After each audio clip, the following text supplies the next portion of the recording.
Despite the Christmas holiday season and the break in the racing season, there's always something to comment on. The fact that Kurt Busch got kicked to the curb isn't the real story. It's where is he going to go after all the psychotherapy?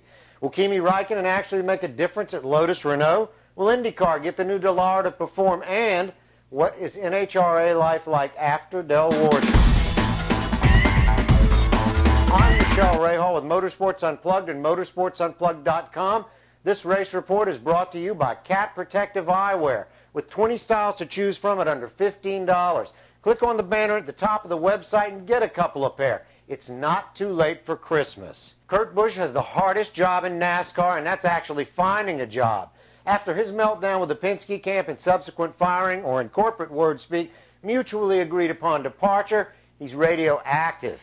He's talking to teams, but at this stage of the season, it's unlikely he's going to end up with a marquee ride. James Finch admits they're going to talk, but Finch isn't predisposed to pay anyone to insult him. The rest of the NASCAR community seems to be quiet on the subject. The main reason has to do with the sponsors. The second story is that Darian Grubb is headed to Joe Gibbs Racing to crew chief for Denny Hamlin. That may be a great combination, as Grubb and Stewart just didn't have the chemistry to keep going, despite Grubb helping take Stewart to his third Cup title. Finally, Red Bull is gone and Kenseth only has partial sponsorship at Roush.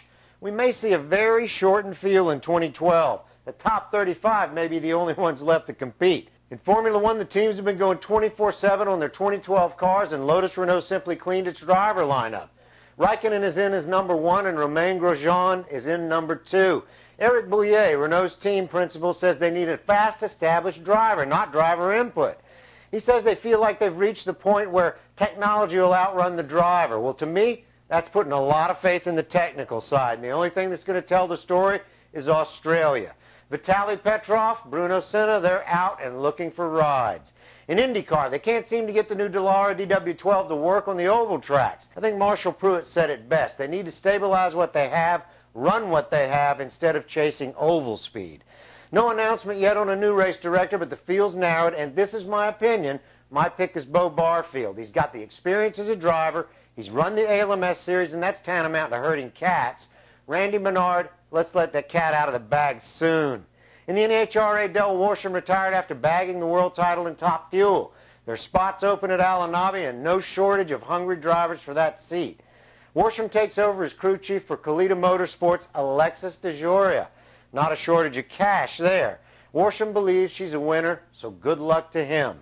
We'll be back this week with more. For Cat Protective Eyewear, I'm Michele Rahal. We will see you this week.